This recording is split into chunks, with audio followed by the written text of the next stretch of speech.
I just think Jones is probably trolling us if, when he says he's not going to fight Aspinall next, because I guess Aspinall doesn't have enough credentials for him.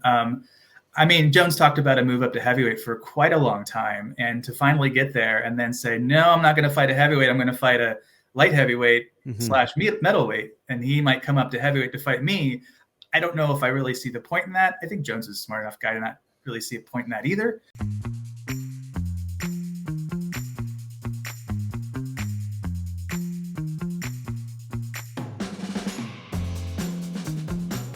Welcome back to the Bohnfire, where we talk about the UFC and mixed martial arts. I am your host, Mike Bohn, and it is finally here, folks. It is UFC 309 fight week. Jon Jones makes his return to the octagon after more than 20 months away for what could be his career finale against Stipe Miocic for the heavyweight title. Co-main event is a rematch at lightweight between Charles Oliveira and Michael Chandler. The drama around this card is already building, especially over the past few days, courtesy of some very polarizing comments from one Jon Jones. He does this interview with Kevin Iole, a few others, and pretty much says that he has no interest and that Tom Aspinall is not worthy of a unification fight with him if he comes out victorious, and instead mentioned that Alex Pereira is the only fight of appeal for him left on the UFC roster. They could even do it without a title on the line at heavyweight, maybe indicating he would give up his belt and allow Aspinall to assume the position as undisputed champion. Like many others out there, I can't say I love this. It's going to be really interesting to see how this week unfolds and what happens. If Jones wins and decides not to retire and wants the Pereira fight, I truly do think he needs to give up that heavyweight belt. He's continuously daring Aspinall to enhance his resume and his legacy, and it's kind of hard to do that if someone else is holding the belt hostage and you're stuck as the interim champion and he won't fight you. The big problem with that, however, is that I don't really see any appeal for Jones versus Pereira if there's no heavyweight title on the line. If that fight happens, I want to see Pereira going up to try to become the first fighter in UFC history to win titles in 3 weight classes. And if that opportunity isn't there and it's just a regular fight, I don't know if Jones would consider going back down to 205 or if he could do that. But even then, it doesn't have the same upside for Pereira, for the UFC. And it's more or less just a fight for Jones to try to put a fan favorite and someone who's doing well in Pereira on his resume. So we will see how all this unfolds. Perhaps, as Daniel Cormier has suggested, this is all just a big ploy by Jones to drive up the price from the UFC for an Aspinall fight. If that's what he's doing, more power to him. It's brilliant. But if it's not, there's a lot of questions to be asked about how this late career play by Jones could impact his legacy in the sport. And that's just the reality. But the time will come to talk about all that type of stuff throughout fight week, see what else is said, see what else comes. But today, we are focusing on something a little bit different. This UFC 309 card, maybe not the deepest in terms of talent and marquee names as some other pay-per-views, but this thing has got a lot of historical figures involved. This card has the fighters with the UFC records for most title fight wins, most fights, most finishes, most submissions, and most bonuses. Given that, I thought there was no better time to have the research analyst from UFC Stats, previously known as Fight Metric, Mr. Michael Carroll, my good friend, on here to talk about the statistical side of these fights and this card. If you don't know about Michael, truly one of the greater minds in MMA from a statistical and data processing standpoint, putting things into context. Anyone who followed my career up to this point has known my great passion for stats as well. So I thought this was a great meeting of the minds and a lot of great topics hit on in relation to UFC 309. So Michael and I will discuss some key record holders, the potential history at play, and more at UFC 309. Please make sure to like, subscribe, follow, comment, or whatever you do as a show of support for this program on whatever platform you are consuming it on. It means a lot. We will take a quick break and then we'll be right back with Michael Carroll.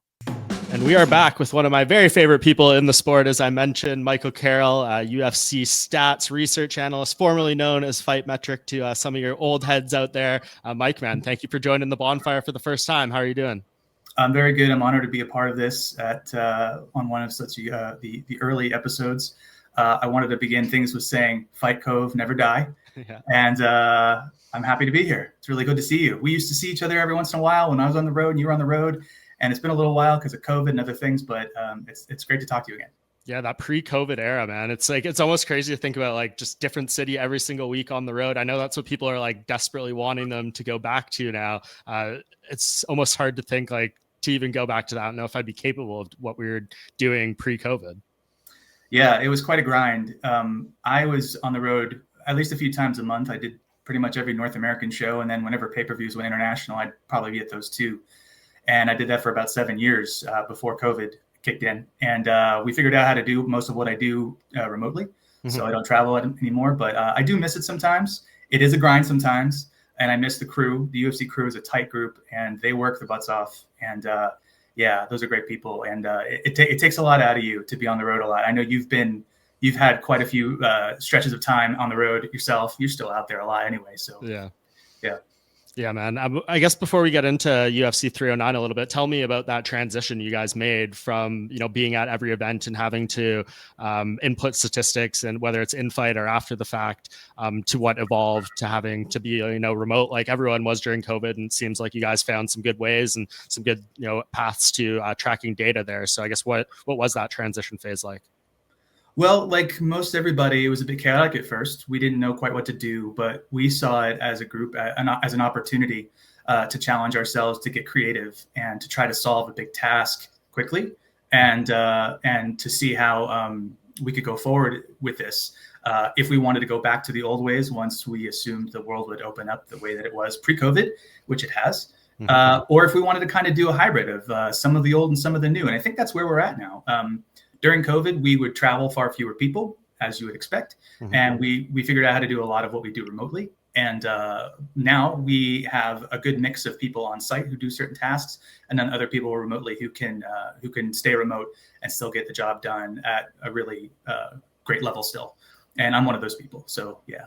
Yeah, and of course you can, anyone who may not be the most familiar with what we're talking about, you can go to UFCstats.com. And of course, you see these things referenced on all the broadcasts, whether it's an in-fight statistic or, live tracking of data and stuff like that. What have you guys changed from like tracking those measurements? Because I know like very early on, I remember like seeing some joystick type machinery that you guys would use. And I don't know what you do now. Like, has there been a big evolution in, I guess, the tracking process, or is it just being made easier by having a bigger group of people working on it? Not much has changed in terms of the way that we implement things, the way that we try to tabulate and do what we do. And I would say that the mix of people on the road and people that are, at home or local, I think it's never been a smoother process than now. We really haven't changed a whole lot in terms of what happens during a fight, but setting things up for the events, that's really where things have differed. And that's not my particular area of expertise, because I'm still sitting on my butt at home. Right. But yeah, we've established a greater, I would say, umbrella of technicians and people who are real experts at what they do. And yeah, we've never really been doing our work better, I don't think. That's awesome, man. No, you guys obviously are a huge part of the UFC product and very important for people like myself. And I thought this was just such a fitting card to have you on to talk, because UFC 309, I mean, you look up and down, maybe not like the deepest card in terms of ranked fighters or marquee matchups, but if you look at record holders, they're pretty much all there except for the Black Beast, Derek Lewis, with the KO record. We got the record holder in Jon Jones for most title fight wins, most fights and wins, Jim Miller, and then most finishes, submissions, and bonuses in Charles Oliveira, who competes in the co-main event. I feel like we need to start at the top, though. Obviously, Jon Jones versus Stipe Miocic. We've been waiting about 20 months for this fight. I think that's what it was when Jones beat Ciryl Gane. We're finally getting it now. And obviously, Jon comes into this a second heavyweight fight. We didn't have much data to go off from the debut in Ciryl Gane, right? But I'm curious with you, like, is there anything for Jones as a heavyweight that you find noticeable or tangible or anything like that compared to at heavyweight, even though it's only a couple minutes, or light heavyweight rather? Well, yeah, again, we only have a couple minutes of action with him at heavyweight. And that fight, if I recall to the best of my ability, was sort of over before it even began. It was a couple of minutes of feeling each other out. There was a clinch, and then all of a sudden somebody's tapping and the fight's over. Okay, Jon Jones did it again. I think what we could learn from that is that Jones could be particularly more dangerous as a grappler at heavyweight than he was at light heavyweight, especially in the most recent years. A first-round submission doesn't happen in a championship fight very often. In fact, that was just one of 15 such finishes in UFC history. I think it was the fourth or fifth since 2016. So they just don't happen very much. And at heavyweight in particular, they really don't. You have to go back to the days of Tim Sylvia getting tapped out in the first by Frank Mir and Andrei Arlovsky. Yeah, I think those are the only 3 that have ever happened in the first round in a heavyweight championship fight. So maybe Jones has something special in terms of grappling at heavyweight that heavyweights just can't keep up with. Gone was, served up as one of the young new killers that was really well-rounded, could kickbox and grapple and kind of do it all. And Jones just sort of went right through him before we even knew what happened. Yeah. Do you think, because a lot of it is being made of that performance, right? Some people say Ciryl Gane just laid an egg in that fight. What do you kind of side with? Because we saw, of course, the Francis Ngannou fight that exposed some defensive flaws in Ciryl Gane's grappling, and then Jones went out there and took advantage of it very quickly. Is that like a fair thing to say about Ciryl Gane, that, he does have that flaw there and it's being exposed? Or do you think maybe too much is being made of that? I mean, you could say that he has that flaw. You could also say too much is being made of it because he went in there and fought the greatest fighter perhaps right. we've ever seen. Someone who's a fantastic wrestler, an excellent grappler, and doesn't have to change from mode to mode before our very eyes. He just does it. He just is, he can strike and grapple and wrestle, and we don't see him have to change. So I think Gane maybe went in there a little too fast. Maybe he wasn't quite ready and up for the task of a Jon Jones fight. Yeah. But I don't think there were any regrets with the matchmakers. I think that fight had to happen, and it was they were both worthy of being in there. Of course, yeah, no, they were the right fights to make given the circumstances. Obviously, if things had been different, certain contracts, things that we don't necessarily deal with, maybe we get different fights. But you mentioned there, we saw how quickly Jon was able to take advantage of Ciryl. But you sent me this stat in relation to Jon Jones. He's just 7 for 20 on takedown attempts in his last 4 fights. What do you read into that? Of course, it worked well for him at heavyweight, but Stipe Miocic, as we know, is a stronger, more proven wrestler than Ciryl Gane. So is that something that you kind of have your eye on, that 7 for 20, and seeing, does that lower success rate of takedowns carry into this fight, or is, just completely different matchup? What do you read into that? I think in recent years, Jones has really set one item up to have the other find success. So he struggled in a couple of recent, primarily kickboxing matches with Dominic Reyes and Thiago Santos. I would say struggle. I would say that those fights were very nip-tuck. They were very close. And many scorers at home and cage side had the others. I thought he lost both of them, actually, in the moment. So yeah, I've heard many very seasoned MMA fans and journalists say that they thought Jones lost at least 1 or 2 of those fights. I think for him, a key number with striking has something to do with his takedown success. I think his work to the body and the legs is good, but I think he was severely lacking in his body, with head strikes in those fights.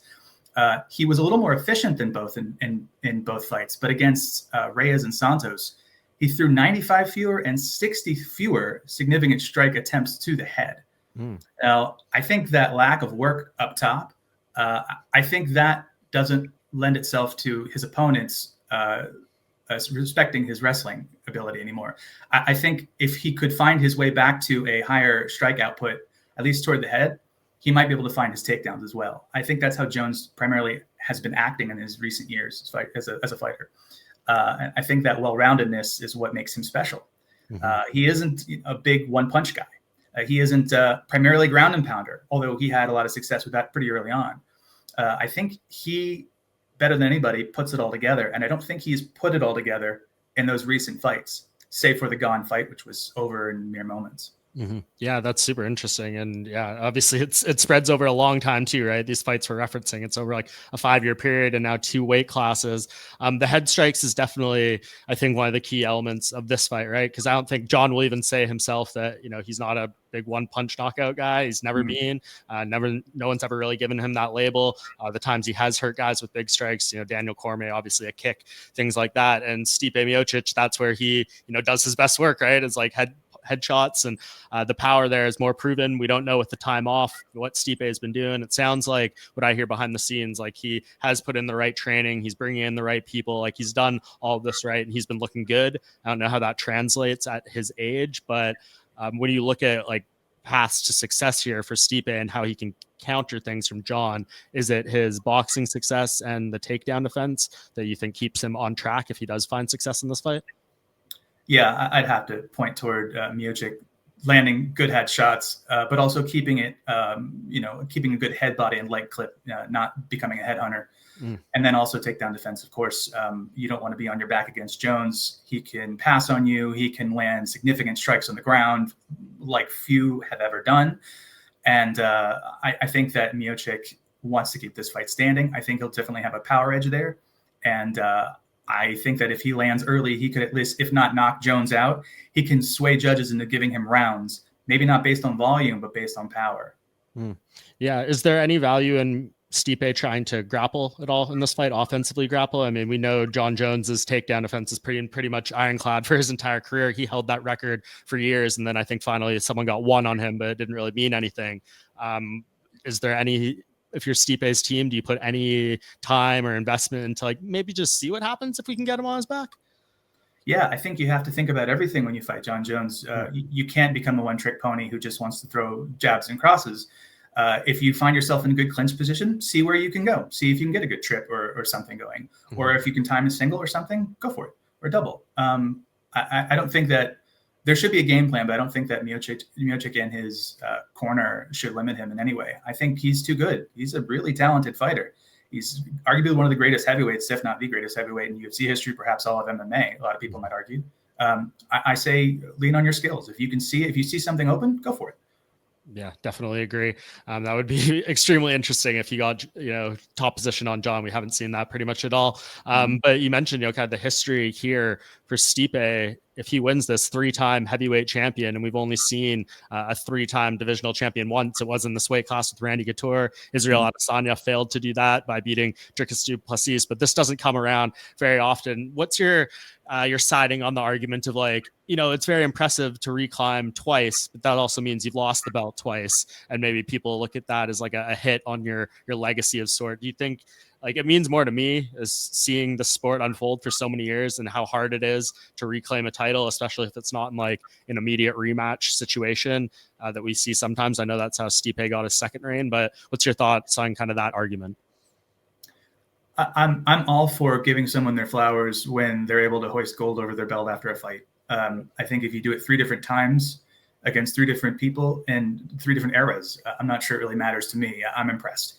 And if Miocic would to become the latest, or at least the second heavyweight to do so after Randy Couture, who's a Hall of Famer, I think that only secures Stipe's Hall of Fame credentials going forward. And we know Jon's already guaranteed to be a Hall of Famer. He was before he came to heavyweight, but he would be in this elite group now to have title defenses in 2 divisions. We know there's a big group of fighters who have, won the belt 9 now in 2 weight classes, but to do it as one who would defend, that would obviously be another feather in his cap with the legacy, and then bring him to 16 total UFC title fight wins, which is just remarkable. And it's the one that he's waving around in everyone's face, right? That's like his final card, where if you get in an argument with him, we're seeing it with Tom Aspinall, you see it with Magomed Ankalaev, the little thing, just break my records, bro. That's his final ace card that he plays in the hand, because it's a good one. 16 title fight wins. Yeah, I don't know if anyone's ever going to touch that record. I mean, I was looking at the top 10 just today, and the closest fighters who are active are Shevchenko with 9, Aldo with 8, and Adesanya with 8. Wow. And while Shevchenko is an active champion, she's got a lot of work to do to catch up to Jon Jones. Aldo isn't a champion right now, and Adesanya has a bit of work to do to get back into the championship rankings of that division as well. So that looks like something Jones is going to hold on to for quite a while. Yeah, and especially on the male side, Amanda Nunes is at 12 or something. Obviously, she's retired, but there's talk of her maybe coming back. But I can't imagine a world where she fights 4 more times. I think if she comes back, it's going to be 1, max 2. Yeah, she seems like a pretty happy mama bear. I think she might come back for the right opportunity, the right timing. But yeah, it would be tough to imagine her coming back for 4 or 5 more fights. Not to mention holding the belt and keeping it for that long too. Great champion, great fighter, but tough to do. Toward the end of your career. Any last kind of talking points on Jones versus Miocic that you wanted to hit on, or anything we didn't reach that you think is kind of pivotal towards the analysis or just context of this fight? No, I think we're pretty good on Jones and Miocic. I can't wait for the fight to actually happen. I'm so excited that it's finally here. I really am. It'll answer a lot of questions, I think. And I can't imagine the fight being a snoozer. I think this is going to be a pretty good one. Yeah, especially, I mean, the whole element of this whole thing, it's so weird this week, right? Because in one side, like it should be a celebration of Jon Jones. Like if he had said, this is my retirement fight, I'm doing it in New York where I've never fought, the state I was born in, like, I'm going to be doing all these things for the final time. I think the tone on this whole week would be so different. But for him to be like, well, I might retire, I'm not fighting Tom Aspinall, but I'll fight Alex Pereira. Like there's just a lot of weird things. Does that take any of like the luster off this week, just not knowing the direction? Or I know you love the chaos of MMA. So does like the uncertainty of this whole thing make it more entertaining for you? I mean, I just think Jones is probably trolling us if, when he says he's not going to fight Aspinall next, because I guess Aspinall doesn't have enough credentials for him. I mean, Jones talked about a move up to heavyweight for quite a long time, and to finally get there and then say, no, I'm not going to fight a heavyweight. I'm going to fight a light heavyweight / middleweight, and he might come up to heavyweight to fight me. I don't know if I really see the point in that. I think Jones is a smart enough guy to not really see a point in that either. If Jones wanted to go back to light heavyweight, I could kind of see that if heavyweight didn't seem to have much for him in the future. But I don't know. I think he'll fight Tom Aspinall if Aspinall remains the number one contender going forward. Yeah, it's going to be interesting to see how that unfolds. I know Tom plans on making his presence known throughout the week in however format they may be. So see if he can poke the bear. Jones said in one of these interviews that he is annoyed by him, which I was a little surprised to hear him say like outright in that word. So if you're Tom, I guess just keep doing what you're doing maybe. I agree on like the whole Alex Pereira part. I mean, the only way I'd want to see, I think if Jon isn't going to fight Tom, he needs to vacate the title after this and give Tom his rightful opportunity to be the full champion, do whatever.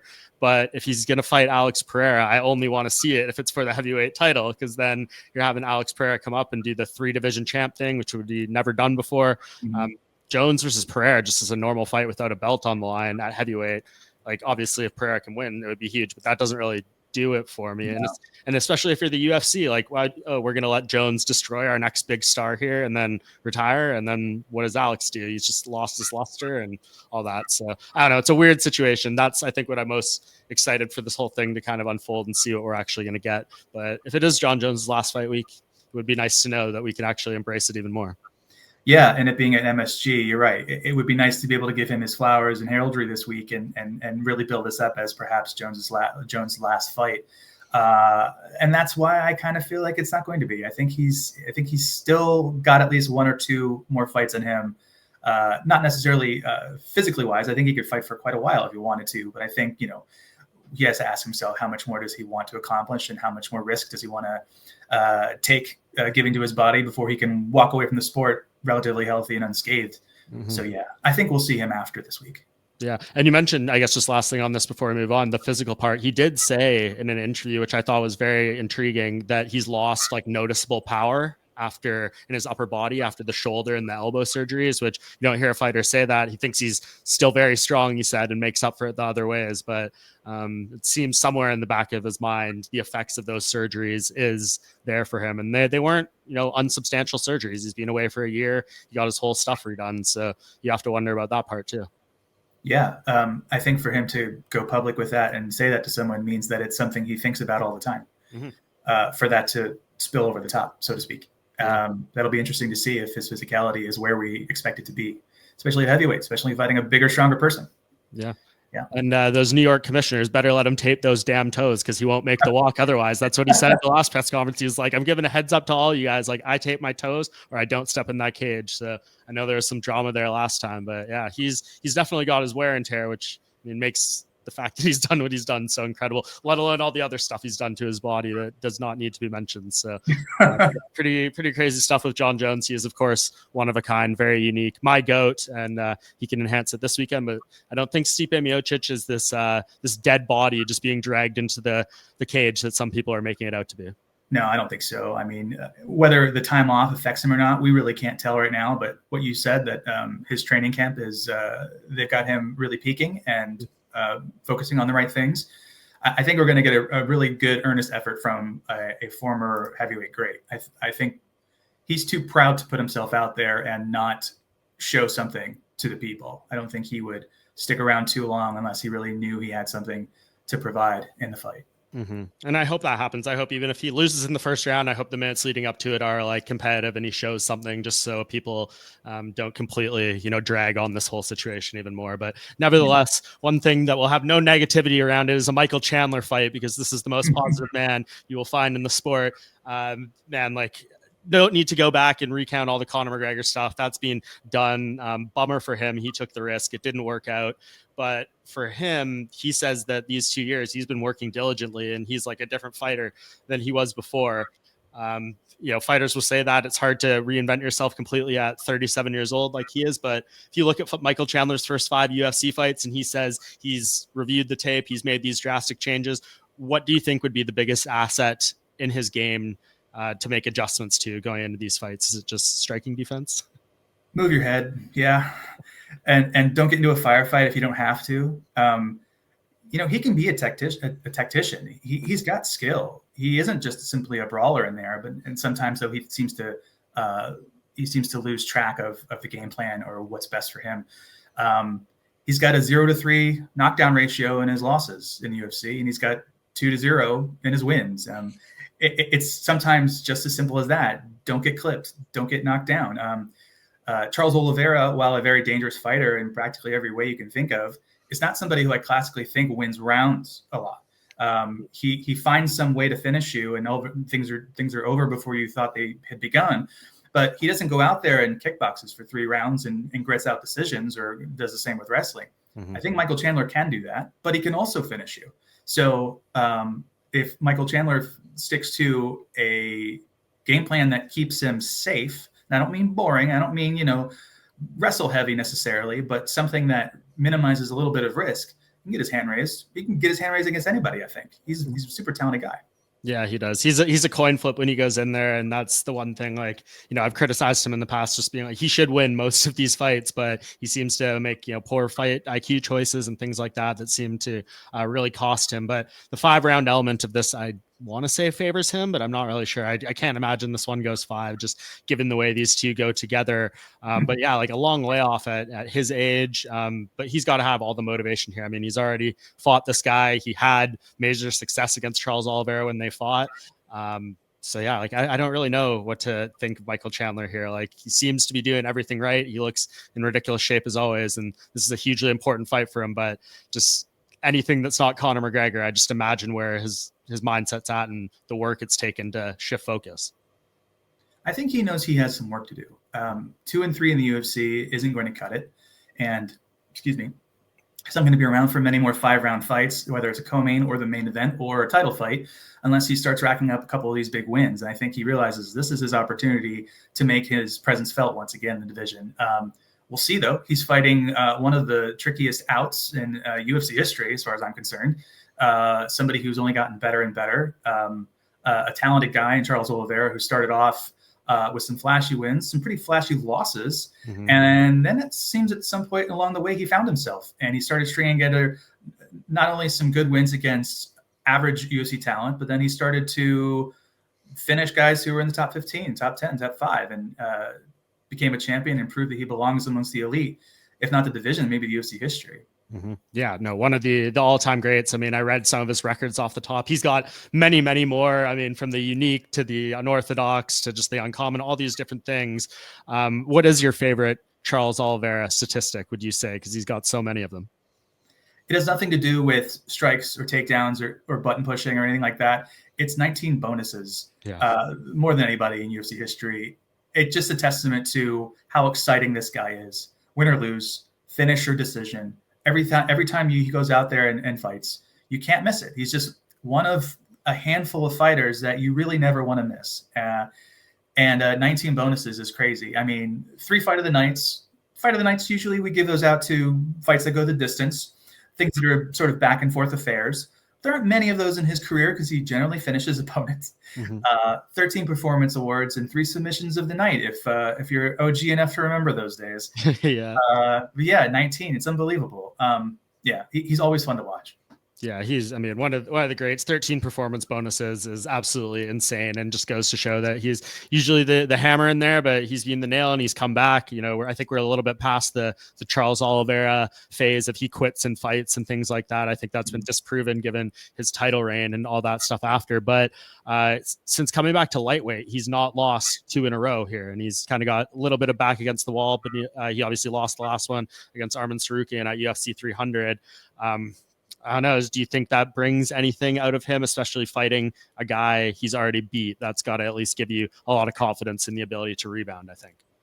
Well, not being a fighter myself or an athlete, I've always heard that when you fight somebody you've already beaten or play a team you've already beaten, you do have the confidence that you can do it because you've proved it, but you might also lack the motivation to do it again because you kind of ask yourself, well, what do I have to do differently this time? Because my opponent's definitely going to do something differently if they know what's best for them.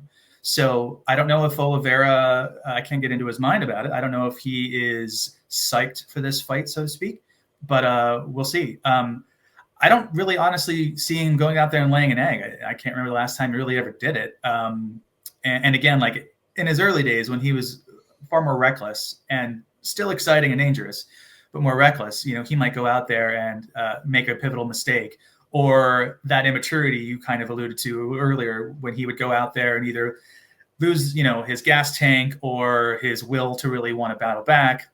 I don't know. I don't think that's not who this guy is anymore. And I think he's certainly proven that. Yeah, for sure. My favorite Charles Oliveira statistic is he has the most submission wins in featherweight history, and he hasn't fought there in about like 7 years or something like that, which I don't know if that says more about the amazing things he did there or just the lack of submission success by a single person in featherweight since then. There hasn't been a really guy who's taken that, but I always look at that, I'm like, this man has the most featherweight submission wins, and it's just been another year since he hasn't fought there. Yeah, I think Uriah Faber was in a similar situation for a while too, where he had some featherweight number and then he went to bantamweight and then took that number too. So he had it at both divisions or something like that. I think it was Uriah. That's pretty funny. I think I give more credit to Oliveira for being outstanding than I would demote the featherweights for their lack of grappling. Okay, fair enough. There are plenty of good featherweight grapplers. Yeah, there is. Which Iron Mike is more likely to get a knockout this weekend? You think Iron Mike Chandler or Iron Mike Tyson? Oh man, I don't know. How old is Mike Tyson now? Is he 60? 58. 58. And would you say a youthful 58? I might argue you would not. I don't know. Mike Tyson has forgot more about boxing than his opponent has learned, but that doesn't mean that that Paul isn't a young, spry, capable, and powerful guy, because he is. Yeah. So we'll see. I would give the nod to Iron Mike Chandler as being a greater chance of getting a knockout this weekend. Okay. And the other fight makes me sad, and I don't really want to think about it. Yeah, no, I know. We won't touch on that too much today. I will be watching that one through my fingers, probably somewhere on my iPhone on Netflix on Friday. I'm not doing a whole appointment watch party type of thing. But how big of a favorite is Paul? I assume he's the favorite. Yeah, I think let's see. Enormous odds right now. He is looking like minus 260. Mike Tyson plus 200. So It's not terrible. I thought it would be crazier than that. Yeah, it's not a laugher. Mm-hmm. I don't know what other odds have looked like for Paul fights, because every time he seems to fight somebody, it's kind of like this weird matchup you never imagined before against someone who doesn't fight anymore or is fighting out of their major discipline. And you just go, I don't know how to make odds for this. So we're just going to take a stab in the dark here. And minus 260 is a respectable number for Iron Mike Tyson. We'll see. I mean, we'll put it this way, and this is no shade at UFC 309, but he is a smaller underdog than anyone on the main card of this pay-per-view on Saturday, UFC 309, which is kind of crazy. The smallest dog is plus 215, Viviane Araujo, and then the rest, we got some wide odds. James Lintop against Mauricio Rufy, plus 600. Paul Craig against Bo Nickel, plus 775. Chandler, plus 215, and Stipe, plus 500 is the time of this recording. So those are... could be a lopsided main card if the odds stack up to this, but I don't know. It doesn't feel that way to me. I don't know. do you think they build cards that way on purpose? So they kind of build in quote unquote action, meaning we think we're going to get some finishes dialed up here just by the matchmaking. I wouldn't hate that thought. I mean, given the way some pay-per-views have gone in recent months or throughout this year, I think it's not the worst idea. I mean, I was a little surprised they bumped Chris Weidman off the main card into the prelims, given it could be his retirement fight, New York, all that stuff. But maybe he would prefer to be tucked away because he's had rotten luck on these MSG cards. So maybe true. he prefers that. But yeah, I mean, in terms of that, who knows? I mean, that's definitely what they're setting the stage for, seemingly. But I think those main and co-main events maybe a little more competitive. I don't know. Do you think is Mauricio Rufy good enough with that UFC debut to warrant a -900? I know we're getting a little off track here, but I don't really know gambling odds too well. I don't really ever discuss them, but I do know that giving an enormous number to a newcomer or relative newcomer, that sounds dangerous to me if I'm putting money on that guy. And we'll see if his opponent has much to say about it. But yeah, -900 for a one fight UFC vet. That says a lot about what odds makers think of his overall talent, though. So maybe this is another coming out party, putting him on the main card instead of a former champion like Chris Weidman. Yeah. Maybe that's where the UFC wants to put their focus, on these new young killers. Yeah, there's always a method to the madness with this. So I trust what Sean and Mick and Hunter and Dana end up doing with this fight order placement. But before we get you out of here, another fight I wanted to touch on at UFC 309, just because we always need to give Jim Miller his flowers. He's fighting on the prelims of this card. Obviously, the UFC 300 thing wasn't his dream scenario playing out in real life, but he fought on that card, achieved that moment, and he's continuing to do it. That wasn't the retirement. Here he is welcoming Damon Jackson back to lightweight for the first time. I think this is his UFC debut. Then he's been a featherweight ever since then. I mean, I guess just marvel at Jim Miller from a statistical perspective for a few moments. We know this man has the most fights and the most wins of all time. Are you surprised that he's continuing to keep ticking here? Well, in a way, yes, because he's sort of breaking the mold of what we think of fighters who are in their 40s. Fighters who have fought a long time and very well and earned finishes, they tend to fade toward the end of their career, and they don't pile up any more knockouts and submissions. They often just lose decisions and look a little lackluster in them. I won't name names or anything, but Jim Miller's not doing that. He's a viable fighter in every fight he's in, save for maybe one mismatch or two where it just wasn't his night. He's still finishing fighters and still looking like he's got an all-around skill set that he's been working on tirelessly since he began. It's pretty great.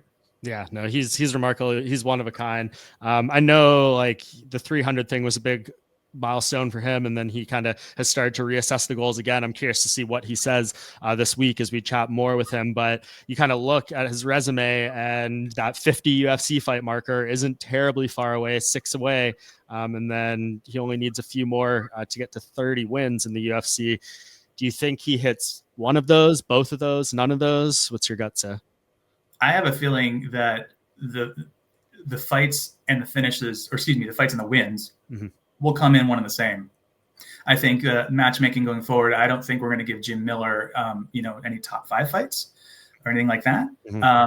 And a fair number of his recent wins have come over fighters who were late replacements, like Jesse Butler, Nicholas Mata, Eric Gonzalez. And while you can put a young fighter in there who's green but eager, and they can finish anybody, Jim Miller dusted all 3 of them. And he's not going away. So I think if you give him more fights and if he can remain relatively healthy at his age, I think he's 41 now. Yep. That's probably going to be the hardest part, is just not, having some sort of training injury or something like that keeps him out of time. He's always been a pretty active fighter. I think he could do it. I wouldn't put money against him, that's for sure. Yeah, no, I think it's definitely in play. I know, Cerrone wants to come back. He said the 50 fights thing, but I don't think he realizes his WEC fights don't actually count. Jim Miller is the true leader in that category. Last fun thing I wanted to ask you, Mike, before I let you out of here, since we've done so much statistical talk today and there's, so many records, I'm sure we'll talk many more times in the future about them coming up on the show. But what, in your opinion, whether it's something we talked about from this card or another obscure stat or otherwise, is the most unbreakable UFC record? Well, I mentioned earlier, Jon Jones's title fight wins at 15 right now, could be 16 this weekend as one.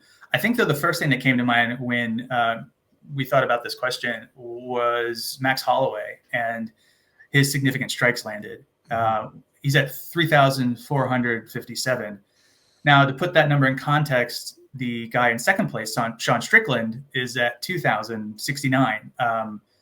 Max has almost 1,400 more than the second place fighter, which is an enormous gulf. And I don't think someone's going to catch up to him unless the structure of the UFC like event planning changes and fighters fight more often. I think because going back to Max's early days, he had 3 different years where he fought 4 times. I don't know how many fighters we're going to get this year that get 4 fights, and he did it 3 times in a calendar year. And he was super busy in all of those fights. After his 4th fight in the UFC, I think it was against Leonard Garcia, I said to a couple of buddies, my work buddies, I said, I think this guy's going to be the future. And I wasn't like trying to be some genius or something about it, but I thought this guy's going to probably own every strike record imaginable, because after just 4 fights, he already landed the 5th and 6th most significant strikes in a featherweight fight. That was 2 out of his 4 fights, and he's already in the top 10 record books for this division. I'm like, okay, that's a pretty hot start. Let's see where he ends. And now he's in pole position. He's, again, what was it? Almost 1,400 more than second place for UFC history. It's unbelievable. And if you want to look at the top 10 in the category, you've got Andrade, Poirier, RDA, Green, and Angela Hill. Those are mostly fighters who are kind of winding down their careers. I don't think they're going to be around much longer. And Sean Strickland is really the only other guy who remains active. And he is what you would consider a championship caliber fight. Not only was he the champion, but he's going to be in main events. He's going to be on main cards for the rest of his career. Those guys don't fight that often. And I don't think Sean Strickland has enough fight time or age left to catch up with someone like Max Holloway, who is, by the way, younger than Sean Strickland. And intends and continuing to fight for the foreseeable future. I mean, I'll never forget the first time I brought up the statistical or significant strike statistic to Max Holloway before his fight with Calvin Kattar, I believe. So he added a ton more on that. And I think he was the first person to break 2K at that time. And he's like, I want to be the first to 10K. Like, you're going to call me 10K Holloway. I don't think that's going to happen. He'd need, many, many more fights. I don't think he has another 30 UFC fights in him, but you can tell like where his mindset is. And he seems to know that this is a very unique and important part of his game. Yeah. I don't know if we'll ever see him in a 3-round fight again. Even if he's moving up to lightweight, you'd probably put him in a main event right away, right? Or one of these 5-round co-mains that they do now. Yeah. So he's going to have the time. And his fights tend to go longer because he's not like a big one-punch KO guy, although he can do that, but that's not his style. I think he can accumulate an enormous beatdown on just about anybody he fights. I think that skill is going to be with him for quite a while until he doesn't want to do it anymore. And if he wants to get to 10,000, I don't know. I mean, I don't know if anyone's going to get that far. I don't think you could fight that long. But, I mean, if he's at 34.57 right now, he could get to 5K. I could see that happening. If he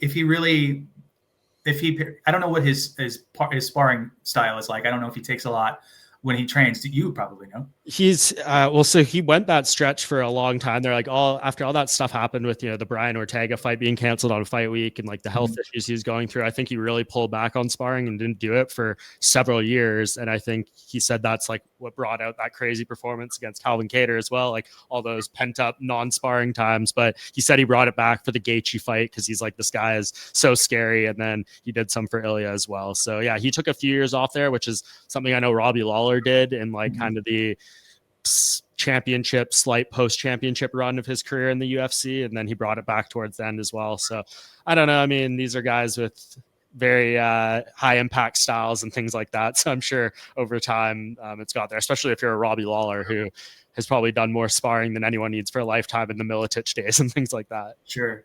Yeah. Well, I mean, wisdom comes with age, and Holloway started in the UFC at such a young age. I think he did what worked for him for quite a while. And I think he has wised up to the point where he realizes he may need to change up his approach to every opponent, whether he's fighting somebody who's more of a brawling style like Gaethje or Michael Chandler, or somebody who wants to keep things a little more conservative.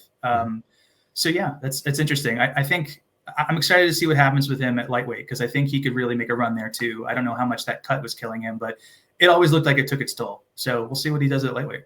Absolutely. I can't wait for his announcement whenever that may come of the fight. And I guess in relation to another unbreakable statistic, I guess he kind of has maybe another one too. I don't know how many people are going to make it 29 fights without being knocked down or knocked out. So whatever you think of the 301, 28, 29, whatever, but it's definitively over now. And yeah, there's not many guys there. I know Jones is hanging around, but I can't imagine him fighting 5 or 6 more times. So yeah, I guess that's a perfect way to put a bow on this. We started with Jon Jones. We'll end with Jon Jones. Michael, I appreciate you being here on the Bohnfire so much for the very first time. Really enjoyed this chat. Hope all you stat heads out there liked it too. And I hope to do this many more times. We'll take a quick break and be here to wrap things up.